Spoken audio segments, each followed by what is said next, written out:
Welcome everybody to TruExact Show. I'm here with Eric, Brian, our special guest today. We're going to Staten Island to talk to the man, the truth. How you doing, buddy? Cold. I'm good. It's extremely cold outside right now for people who are watching on the West Coast, all 4 viewers out there who are in their luxury Arizona or California hotels. It's very cold here in the Northeast. So, Truth, you're close to us. We're in New Jersey. You're Staten Island. It's probably like a 20-minute ride out there. So we saw you perform at the show with Ren Thomas probably like a month and a half ago already. Time's been flying, man. But so excited to have you on. Really dig your stuff. So first, before we get into your music and stuff, tell us about your background, where you grew up, how you got into music in general. Well, from Staten Island, music's always been a part of my life. You know, everybody's got music in their life. I don't know. You just feel like it's a little bit more part of your life when you decide to become an artist. You know, there's a certain type of love that you have for what music is able to do for you, you know, in healing and therapeutic wise and all kinds of stuff. And then when you're putting your own thoughts down on the paper, it becomes even more of that. So, you know, it's I grew up listening to hip hop music just like everybody else, and you know, one day we were stoned and freestyling, and thus began the love for the art. And I had a knack for it right away, and you know, I had good people around me to continue to encourage me and stuff. So yeah, that's it, really. Now, the people you were around when you started, because I know when we started and some of the raps we freestyled and said were some of the most god-awful stuff of all time when you look back on it. So, like, it's embarrassing to think of, like, back on it. So, like, when did you realize how far into it, and how old were you, by the way, if you don't mind me asking, when you started to do it? When you realize, like, okay, this is something I could pursue? Right, so I was like 17 when I started, and me and like one of my closest friends, we went to Walmart like the very next day.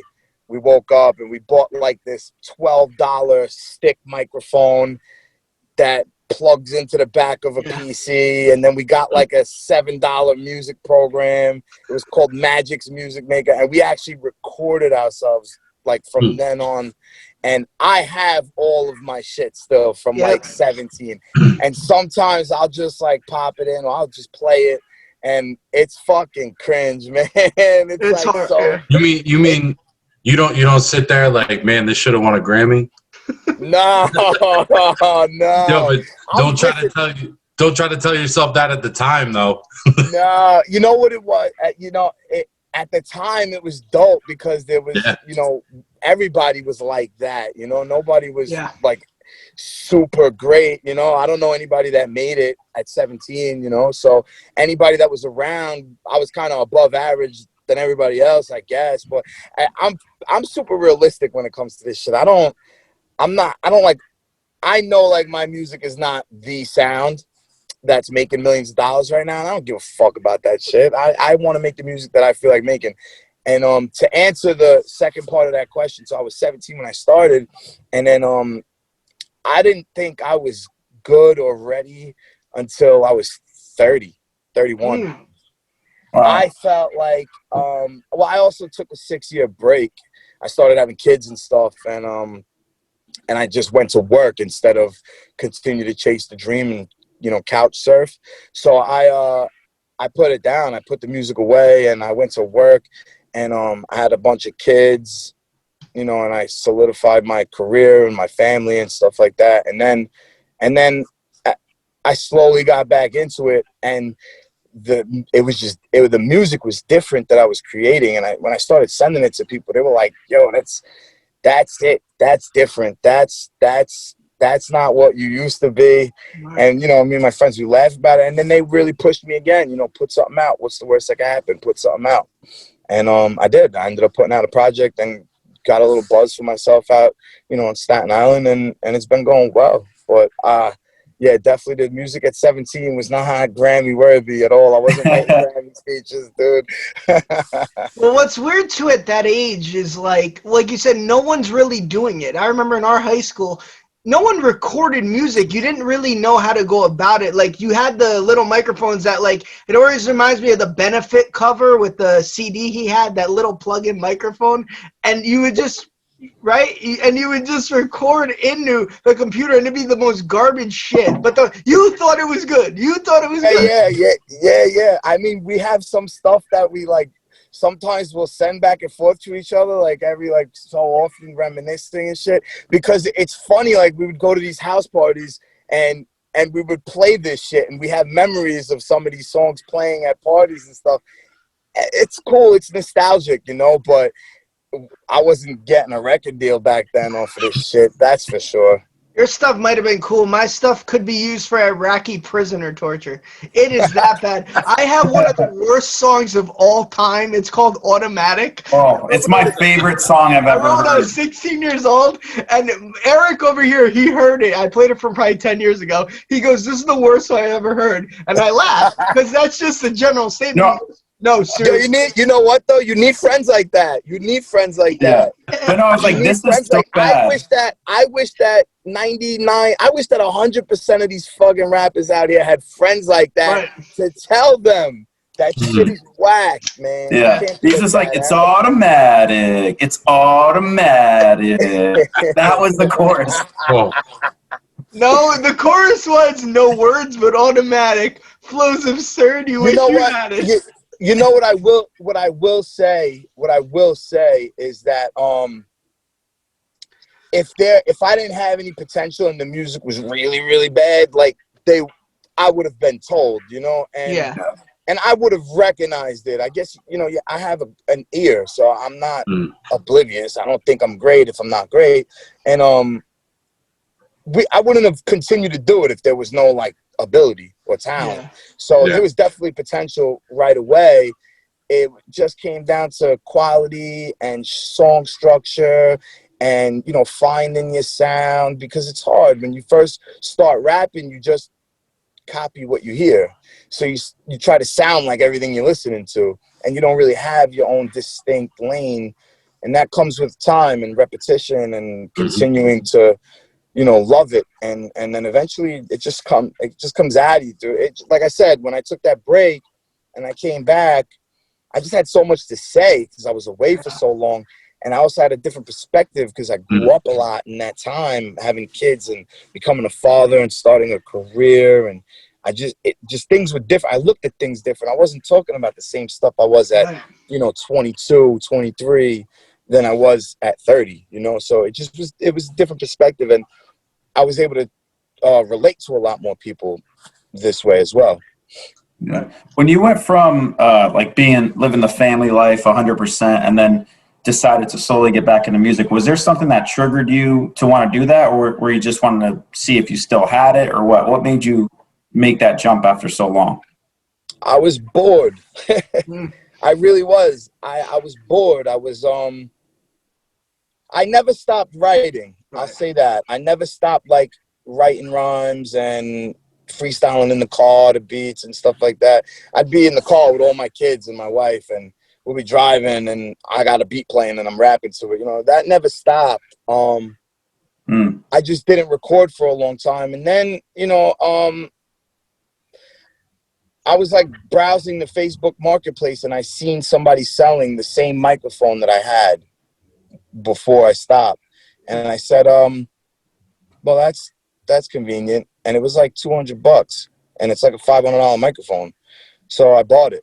And then I said, well, I can't just buy the microphone. I need the audio box too, right? So then I bought the audio box. And then before you know it, I'm laying down tracks and sending them to people. And then that's really just kind of slowly happened. I just never stopped loving it or never stopped thinking about it. But I was like bored. I wanted to put something together. And I never was able to accomplish that the first time, like put a solid project out. And I wanted to at least do one before, you know, I didn't want to have any regret getting older. I wanted to give it a shot. So that was really what it came down to, you know. Everything in my life settled, like the dust settled. And it was like that one thing I was missing was I wasn't doing music, and that's what I always loved to do. And it's what helped me become a man at a point. And, you know, I wanted to get back to it. I just had that like gnawing feeling like I was missing something, and that was it. It was the music. As far as the recording process goes, do you handle like all aspects of it? Like, do you have the materials for recording, and then do you do the mixing and stuff like that? I do everything. Yep. So I have a studio in my garage, and this also happened slowly. I just, when I started doing music again, I said, all right, well, you know what? I need a space to create. So I turned the studio into like a man cave slash the garage into like a man cave slash studio. And I do all my own mixing and mastering. I don't make beats, but I have producers that I work with. They send me beats, but I do all the mixing, the mastering, recording, all by myself too. I don't have like somebody sitting with me. 99% of the time I'm alone when I'm recording. Mm-hmm. Okay. Yeah. The first time you were rapping, and then you said you came back and you got a little bit of a buzz. Obviously, you're older. You know the flow more, the business. What did you take into account, and what maneuvers did you make like that were able to make you get more of a buzz the second time around that you didn't do when you were younger? Well, when I stopped rapping, social media wasn't as big. So I stopped rapping in like 2013, let's say, right? Yeah. Social media wasn't nowhere near what it is right now. It wasn't as like, I won't say as accessible. It wasn't, not everybody and their mother was on it. Right. So it wasn't really like that important to me. The industry hadn't moved from record sales to streams yet.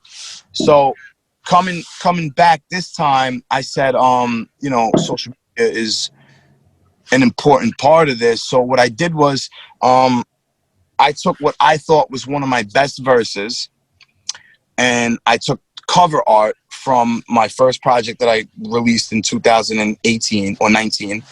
I took cover art from that.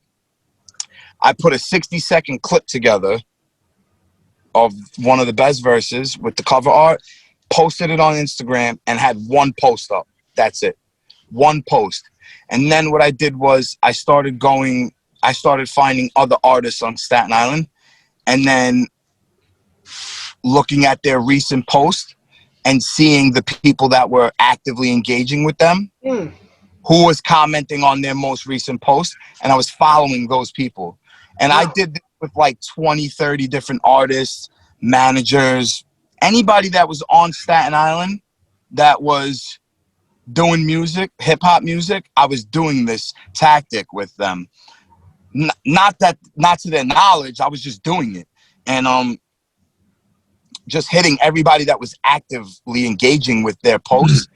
And by following those people, they were automatically following me back. And there was a time where I had one Instagram post with like 3,000 views, and I only had like 600 followers. And it had like 600 shares on it. And that's how I built up anticipation for, like, I was a new artist emerging on Staten Island. It was sort of like a mystiqueness about it. Right. That's People really interesting. Yeah. Who's this guy? I never heard of this guy. Wow, this is tough. What is that? Like all of a sudden I come out of left field, like ready to fire off. People had no idea who I was because I had no relationship with anybody in the music industry on Staten Island at all. I knew nobody. I just came out. So what you're saying is we should go delete every one of our posts except one of them on our Instagram. Well, it's the thing. So, like, I have a focus, right? So my focus was to get people that are interested in rap music, right? So anybody who's following another rap artist on Staten Island is obviously another Staten Islander. So now they see me, and I had this cover art with it's me standing like this with my arms crossed, and I have this gigantic Staten Island sign behind me. Bright blue. So, and that's the Staten Island Ferry sign. So I have this, so they're like, Staten Island, who's that? So it was like the intrigue of it. I don't know. It just worked. The marketing of my cover art worked that way for me. So I'm not suggesting you guys do that, but definitely other podcasts that follow similar, you know, genres. right. Yeah. You guys should be looking at their active followers that are always engaging with them and following them and trying to bait them to get them over to you. And it's almost like not doing a mailing flyer Yeah. and doing word of mouth. It's a fucking petty tactic. But every morning on the express bus on my way to work, I was following 100 people. And on my way home, I was following another 100. And if I had 20% return, I was gaining 40 to 50 followers a day. Yeah. And then I would just unfollow at the end of the week the people that didn't follow me back. And that's how I grew it. That's kind of like a tactic we kind of looked at recently. But no, you went into it kind of like a movie preview. Like, all right, like a movie preview's coming, and like Brian's a big Batman fan. Like it just, it gets dark and it just shows the Batman logo 2021, and you're like, whoa, what the fuck? So you went that route with it. Pretty much. And I gave them 60 seconds of music. And like I said, I thought, I'm sure other people think too, it was one of the best verses on that project. So I gave it away kind of and said here, and it just made people gravitate. And then from that, I was put on a showcase with the sons of the Wu-Tang members. I was put on a showcase with them, and I won the showcase. And I ended up going up to Hot 97 and This Is 50 and Hip Hop Since 87. And I won a bunch of prizes from winning that showcase, and also the clout on Staten Island for winning that against a bunch of other MCs that were already known for years out here, and I was brand spanking new. The funny thing is, the Where I'm From video, I released that 4 hours before showtime for that show, for that showcase. So now everybody that was coming to that show, who was looking at the artists that were going to be performing, was watching that video. And that video, DJ Clue reposted that video, DJ Camilo reposted that video. Like, that video got me a lot of attention right before that show also. So I kind of walked in with like this confidence, like it was mine already. I'll pass this along. I just have one quick question. You said you won prizes. As someone who's an avid boardwalk game player, I love prizes, and I'm a big fan of coffee mugs. Did they give you a coffee mug or no? Nah, they didn't give me a coffee mug. It's funny you say that.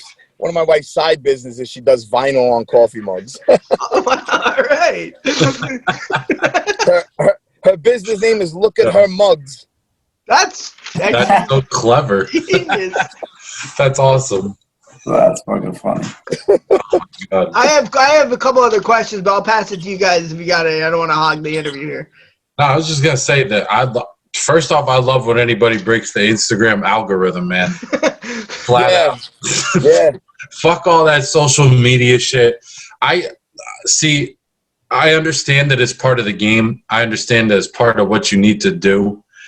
I don't support kind of how fake it is, how everyone portrays a certain lifestyle, the amount of, you get judged based on the amount of followers you have.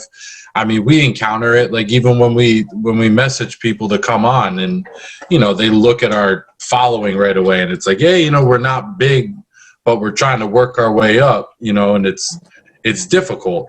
So hearing a success like that, like when you break that, it warms my heart. I'll say this about it. After a while, it stopped working. I'll tell you why. Because I had an app, right? So the app that I was using was a followers app, right? So I would use it just so I would know who wasn't following me back, so I could unfollow them as fast and as much as possible. So I would be on Instagram and I would be scrolling all these pages and following all these people that I thought would like my music. And then some of them would follow me back. And the ones that didn't, I would go on the app and check. And if they weren't following me back at the end of the week, they had plenty of time to check it, I would unfollow them. But then the app stopped working and it would only let you unfollow like 10 people at a time. And then it would block you and you'd be like banned from Instagram for like 3 days. Yeah. So I had to stop doing that. And then that's when I stopped following people as well, because then my following count was at like 7,500, but I only had, 6,000 followers. So I had to like balance it out. And then slowly I started weeding people out that weren't following me. And now I just keep it 100%, word of mouth. People sharing my shit. They follow me. Cool. I think I have pretty good engagement. I promote my posts. You have to promote your posts even to reach your own followers. Because there's only a certain percentage of your own followers that see your shit unless you promote it. So everything I drop, I promote so that I reach all my followers and some new. And you got to keep the engagement up. So how much do you throw? Like when you did when we drop videos, as far as like we do interview clips, like 60-second clips, and you dropped the video with Ren recently. So like that video, in a sense, that 160-second clip, you promote stuff like that on your Instagram. 100%. Yep, I promoted that. I threw $50 on it, and I let it run for 4 days.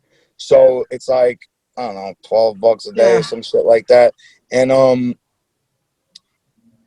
I targeted within 50 miles of Staten Island. So I got some of Jersey, I got some of Brooklyn and Long Island and stuff. And that's really, I just target the tri-state area most of the time because that's where my sound is.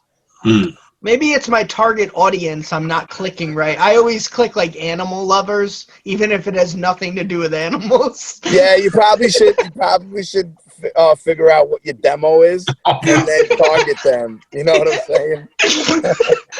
And I'm glad you brought It's funny because we both have access to the account, so I'll look at it sometimes and I'll see that he promoted something, but I won't see the likes on it. I go, what the fuck is he promoting? It's funny. Animal lovers. I would suggest that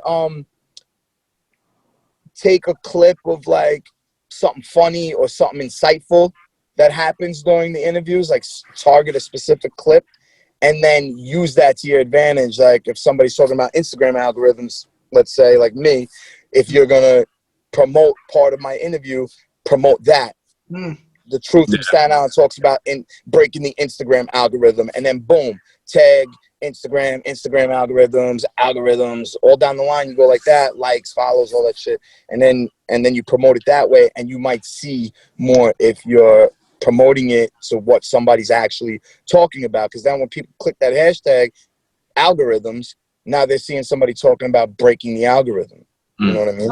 I'm glad you brought up earlier, though, with the whole social media thing, because in 2013, it really wasn't as popular. And what's annoying now is, like, it seems like we're around the same age. We grew up after the 8 Mile boom where you had to go battle at parties and prove you didn't really make tracks. So you knew you were good if you had to battle at a party, like, or just rap, freestyle. And now you got some fucking glory hole who just posts one video on YouTube and thinks he's thinks he's a goddamn fucking star. And it's so frustrating because, bro, you put one song out in like fucking 2 years. You're not a star. You have no idea what it's like to walk into a room and be like, oh, you can rap? Go ahead, spit a 16. I mean, it used to bother me a lot. I don't know if it bothered you. I've just accepted that this is the way it is. There's nothing that you can do to change it. It's the generation. Everything is, people want to see things, they want instant, they want to see. And, it's oversaturated. The game is oversaturated. Me and Ren had the same conversation, when we were shooting the video. We were like, what the fuck else we got to do? Like, we just don't get it. We don't understand, because had this been 93, right, it would be a rap, no pun intended. But it's a different generation, and the people are, I broke it down this way psychologically, if you look at it, right? So we're in the generation where everybody wants to do drugs and party, and nobody wants to work, and nobody wants to earn anything. So psychologically, people run away from their problems now. Back when I was a kid, I had to face my problems. There was no way to run away. There was no, we had drugs and shit, but it wasn't not nearly as like sensationalized as it is now. Now it's okay to pop perks and fucking. There's a lot of outs. There's always outs for everything. There's conditions all the isms. Oh, I have this ism and I have that ism. I could take this pill, that pill. Yeah. Right. So my take on that is that, you know, the music reflects that, right? So now when kids listen to music now, they just want to hear that shit. They want to hear the turn up. They want to hear the party. They want to escape their reality. So, but when I was a kid, I wanted to hear DMX. I'm slipping, I'm falling, I can't get up. Like that's the shit that I needed to hear, because that's where I was. I was facing my issues. I wasn't running away from them. So psychologically, that's really what it is. There's no balance. There's not enough accountability when these kids are fucking around and they don't want to hear how they have to take responsibility for being fucked up. They just want to go to the next party. So, and I want to go into Eric. I know that you experienced that going to like frat parties and stuff when you were in college. You were going in there listening to Slaughterhouse and stuff, and they were playing more of the stuff the Truth is talking about. Asher Roth and stuff, and all, like, that's all that anybody listened to. That party last night was awfully great. I'm sitting there, Slaughterhouse. Yeah, The big difference. Everyone's looking at me like, "Are you from the ghetto?" I'm like, "Nah, this shit's fire though." Yeah, you know, there's no color or culture when it comes to music, in my opinion. There's, you know, and that's another thing that makes it kind of tough right now, is that we're so divided, not just as a country, government, all that shit. We're just divided in hip hop as well, because right now, and you know, everything is, you know, anti-white, fuck white people, and you know, Black Lives Matter, and it doesn't matter if you're a white person saying Black Lives Matter and agreeing with systemic racism and agreeing with that side. It doesn't matter. You're still white. So at the end of the day, it's harder now to become accepted into this hip hop culture. Just look around, you know, just look around. Look at the top 10, you know what I mean? And it just makes it difficult. That's another thing me and Ren talked about, you know. I'm not gonna name names either, but I'll say the only way it's more accepting is if you kind of pander and do this whole white guilt thing, and I don't feel like you're the type of dude who's gonna sit there and do that, honestly. Well, I've dropped some innuendos, of course, because it's on my mind, but I'm not gonna be out there, you know, throwing a pity party like, accept me. I know I'm white. I love you. You know. Yeah. I'm not gonna do all of that. You know, I know who I am. The people from my neighborhood know who I am. Right. You know, I don't need to like validate it with the internet. You know, so you know, I could walk around and be comfortable standing outside my corner store with half the neighborhood around me. It doesn't matter. You know, I'm just a regular kid from the neighborhood. You know, they don't look at me different. It's the outside world that doesn't know who I am. They look at me different. You know, you know what? I get called culture vulture. You know, that's why I said it in that Woo shit song. They call me what did I say the bar was? They call me a culture vulture because I got the ghost face. I fell in love with hip hop first time I heard Ghostface. You know, like, so it's like that. Well, you know what the funny thing is I feel like, I mean, hip hop, just our day-to-day conversations are all casualties of a bigger problem. Sure. And it's just the continued division of people, and it gets split anywhere you can. So like, we're just talking about hip hop because that's where we're all based in. That's what we're looking at right now. But I mean, it's in all facets of America in general. Well, I mean, that's the root of it, right? So the root is obviously the media pushing this racial propaganda shit all the time. They shove it down our fucking throats all the time, and it creates opinions, and everybody's allowed to have that opinion, you know. But educate yourself a little bit, understand what's really going on.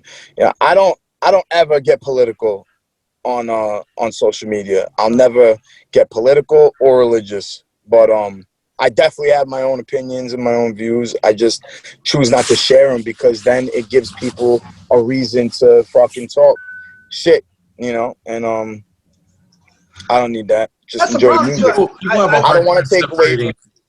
I don't want to take away from the music. You know, I'm here for the music. I'm not here for any of that other shit. That has nothing to do with the music. You said something interesting though, like you could just hang out at the corner store and you're just the same old like neighborhood kid. You know, Yeah. and I said that to people. I have my views too. We've been over it on this show a lot. I'll start to worry when the people I grew up with of all races and colors who are my best friends start to talk to me and say, all right, you're going a different way. You need to watch it. When people 3,000 miles away are talking on the internet about me, you don't know me. Like, I don't give Right. a fuck. When the people closest to me, who've known me since I was 4 years old, who know who I am, what I've been, like, since I've been in Little League or whatnot, when they start to talk to me, I have a problem. Then I'll start to fucking listen, you know? Right. No, and you're totally right. Yeah, exactly. But public perception goes a long way when you're a fucking artist. You know, you have to have public opinion favor you. You know, so or else you're just never gonna get anywhere as an artist. So I tend to stay out of it. That's it. I'm not gonna speak on it like that, and I let bygones be bygones. You know, where I'm from. I shake everybody's hand, man. I don't have any beefs. Nobody really bothers me. I'm good. People just have too much of a problem or trouble separating opinion from fact. And everybody's entitled to their opinion on things. You could feel however you want to feel about something. As long as your opinion is not physically hurting somebody or suppressing people, then let everyone have their opinion. Like, I don't understand why it's so difficult for that to be acceptable anymore. It's crazy. Because now everybody can say whatever they fuck they want on here on Facebook and Instagram and not get punched in the face. I agree. Yeah. There's no consequences for saying crazy shit anymore. Now you can say whatever the fuck you want. Basically, and if somebody responds and punches somebody in the face, then they say, "Oh, that's the guy that did it." They point fingers. There's no more. Let's shoot the fucking fade behind the gas station and settle it man to man. There's no more of that. It's like, you're gonna hit me, I'm calling the police. You know. Even though what you said warrants a fucking punch in the mouth.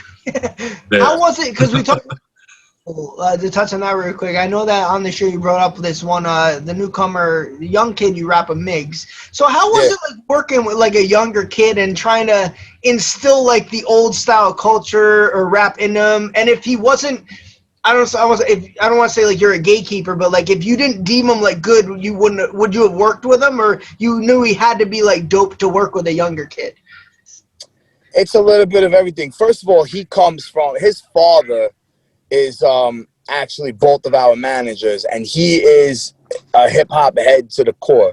So the kid grew up with hip-hop, so he knows Ready to Die and Life After Death, and he knows the classics. He knows where hip-hop comes from. So he just chooses to make the music more geared towards his generation, because that's just the music that he likes to make, and I don't judge that. And I like him as a person, you know, first. So that weighs heavy also. I don't just want to work with people because of the following count or because of any underlying like motive. I work with people that I fuck with, that I like. You know, it's funny, Ren, somebody sent me, he posted something once like a year and a half ago.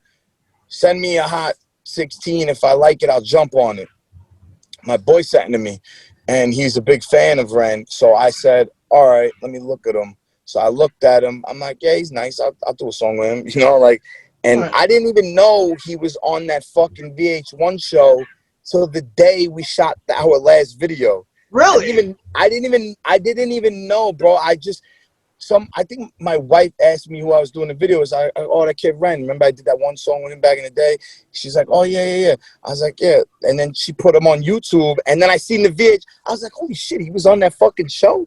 I didn't even realize like he was on VH1. I didn't know anything like he was on tour. I didn't know anything about that. I just liked his music. We had a conversation. It was a dope vibe. He could rap. He sent the verse back. It was fire. I was like, all right, here we go. This is good. And then I just put the music out. And then fast forward a year later, we did the Gothos record. I sent it to him. he's like, hell yeah, that shit's fire. He sent me back a fire verse, and boom, we did the video. And that's when I was like, let me YouTube him. My wife is YouTubing him on the fucking TV. And that's when I started seeing all his freestyles, all his videos. It was never, and sort of like the same thing with Nems. I seen Nems on Instagram one day. Somebody sent me his shit. I liked him. And I liked his clothes. So I was like, yo, I need a fucking hat. So I hit him up. For a hat. He pulled up on me, gave me a hat. And then I seen him at like a couple other events. He was actually at the showcase that I won on Staten Island. He was there that night. And China Mac was there, Wu-Tang was there. It was a crazy night. I met Method Man that night for the first time. And so then Nems, I was like, yo, I want to do a record with Nems. And then boom, did a record with Nems, and that's it. I just fuck with people that I fuck with. It never has anything to do with like they're young or they're old or they got this status or that status. So the kid Miggs is he's inspiring to me too, because he opens up a different door for me. Like to get on that trap beat that song we did together. You know, I have a wide range. I just choose to stay in boom bap, but I could definitely be flexible and hit different subgenres of hip hop. So he brings that out of me too sometimes. Truth. We have a final segment we get to. It's a gun to your My head. bad, I'm rambling. No. Trust me. I enjoy talking to everybody about it. Just to get different perspectives is amazing. Honestly, like when we met the first night, like you never know the vibe you get with someone. You're like, oh my God, I don't know, are we gonna get along? But this is really awesome, the insight you're giving us. I know Eric at shows, I'm fucking nervous, bro, just like anybody else would be. You know, I never met any of those people. I only knew Ren and I knew Bob Lee Beats and then I brought a few people. So performing in front of new people is always nerve-wracking. And then you don't know how they're going to receive you. And people, you know, seem to like me. So I handed out some cards and stuff. And then, you know, I'm open to everybody. I'm just, you know, I kind of keep myself reserved. I don't want to seem over like anxious or anything. So I kind of keep the, you know, the fuck you face on, you know. I gotta take notes from there. I am such a beggar. I come and just ask for anything. Hi, look at me. Please do a song. No, but Eric, you don't get a second chance to make a first impression. You're right. Yeah. Eric, watched your recent video, and I don't know if you want to touch on that before we get to our final segment. Yeah. Go on. Yeah, I saw that video and I was like, damn. Well, first of all, how did you get all that footage, and how were you allowed? You know, is that like, where did you get that footage from? It's like a lot of just random shootings, and is that all of New York? It's like really seeing people get shot and killed. Yeah. So that song is part of a project out here. It's a Options project by this pretty dope producer called Fits the Description. And he hit me one day and he said, yo, we're doing an anti-gun violence, not anti-guns, anti-gun violence project, and about shootings and you know, crimes in the neighborhood and stuff like that. He's like, yo, you want to jump on it? I'm like, absolutely. Sends me the beat. I snapped on that shit. And then Jojo Pellegrino was supposed to get on that. And for whatever reason, he didn't. We ended up getting B.I.G music on it. So when I got the idea for the video, there's this page I follow on Instagram called Loyalty or Death, and they got a pretty big following, and they're you know, they post video clips like that with rap music, and I was like, that's a good idea. I'm gonna steal that, you know, and I just basically took a few of his clips, and then I just YouTubed a lot of shootings and screen recorded and clipped them all together. I just stole everything, you know? Yeah, that shit was wow. I wasn't expecting that at all. I was like, oh, this poor lady's crying about, you know, her kid that was killed. Then all of a sudden you just start seeing people getting blasted for, it felt like. So I wanted to show the reality of what the fuck it looks like. This is what it looks like when you die or when you fucking take somebody else's life. This is the reality of it. We could talk about it till we're blue in the face, but this shit starts in our own neighborhoods. And unless we have people giving these kids knowledge of what it's like out there, they're just going to continue to repeat the process. So my whole thing was bringing reality to the table to it. You know, I call myself the truth. I'm known as the truth. I wanted to give the truth in that video, and I wanted that shit to hit people in the stomach when they watched it, and that was the point, you know. And thus I ended up stealing a whole bunch of clips, but you know, that was the thing. I just wanted to bring the reality to it, brother. You know, and I feel like I got that point across.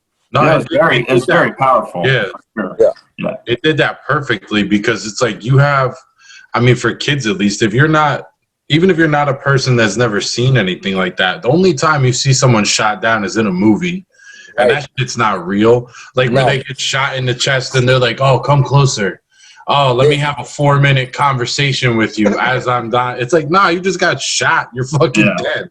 No, like, that video is the reality of death. That's what it looks like. That's what getting shot or shooting somebody really looks like. It's not a movie. This is real. Somebody just died. Somebody lost their son, brother, best friend, father. That's what it is. That's the reality of it. And that's why I posted it like that. Oh, we can You know, the segue. producer, me and Fitz had a little back and forth about it too, because he was like, "Yo, man, that shit hits too close to home for me. You know, don't be upset if I don't repost it." I'm like, and I understood, and I told him my perspective, and he respected it, and we just went like that. But you know, there was a little bit of like hesitation with that because that video is very strong, and it is. I'm surprised it's still up. I thought Instagram would fucking take it down by now.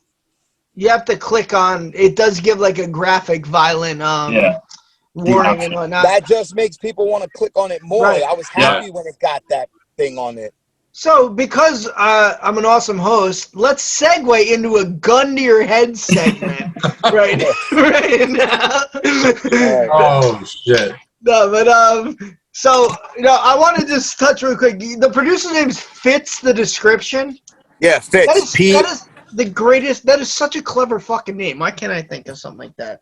Fits the description. Yeah. So cool. Scott the rapper. Yeah, Scott the rapper. That's all I could come up with. All right, so the truth, what we do here on our final segment is it's a gun to your head, right? And we ask 2 questions each. They're kind of wordplay involved. It's not your typical Bud Light or Coors. We kind of do some weird twists with words, and we each ask 2 questions. You answer them, and you got to pick your favorite question, and the winner is your favorite question. Okay. Okay. Okay, don't be nervous. I mean, I haven't won in a while, but you don't have to be forced to pick me. So, Eric, you go first. Start it off, because I know you write these down as you go, and I'm trying to. No, I didn't. I was listening the whole time.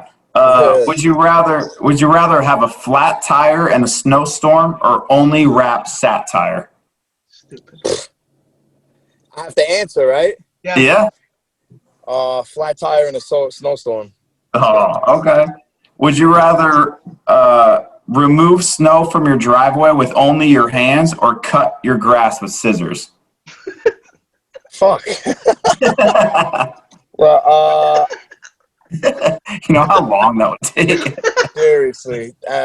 Probably cut grass with scissors. Your neighbors would look at you. What are you doing, guys? My grandma, your hands. Yeah, my grandma's neighbor used to do that. This lady would bend down and cut it. She was from like Vietnam or something. She would just cut the grass like that. She anyway. was probably fucking making tea or something. All right, I'll go next. We'll let Brian finish this off. So, would you rather have a best friend? Would you rather be best friends with David Schwimmer or have a best friend named David who's an Olympic swimmer? David Schwimmer. Oh, really? Not Olympic? Yeah, because he's funny. He's corny as hell, but he's funny too, bro. And he had a monkey, so that was cool. Okay. That's all you need.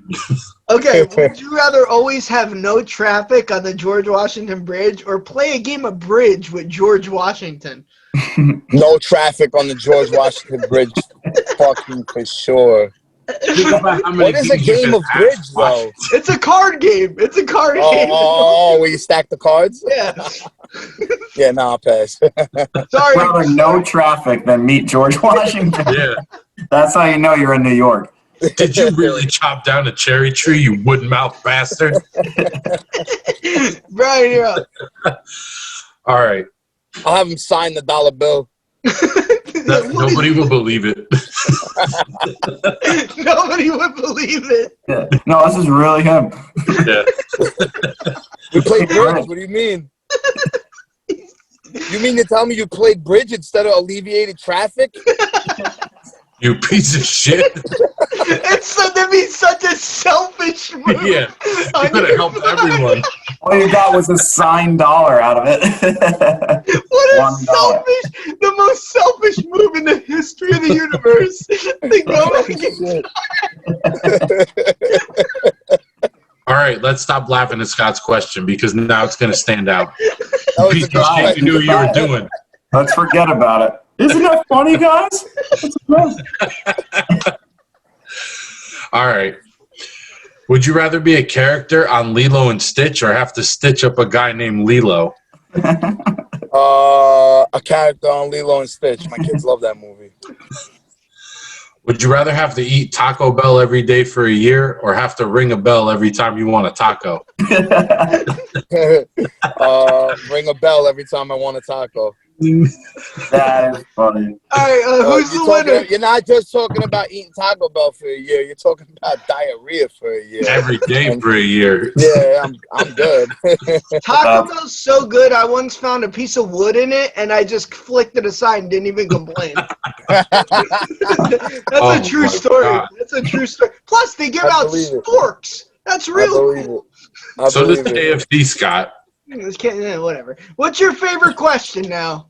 You gotta pick one. It's the George Washington. It's gotta be. It's a huge win for me. I've been in a slump. I really have. You fucking manipulated this just like he manipulated the Instagram algorithm. Yeah. That was clever.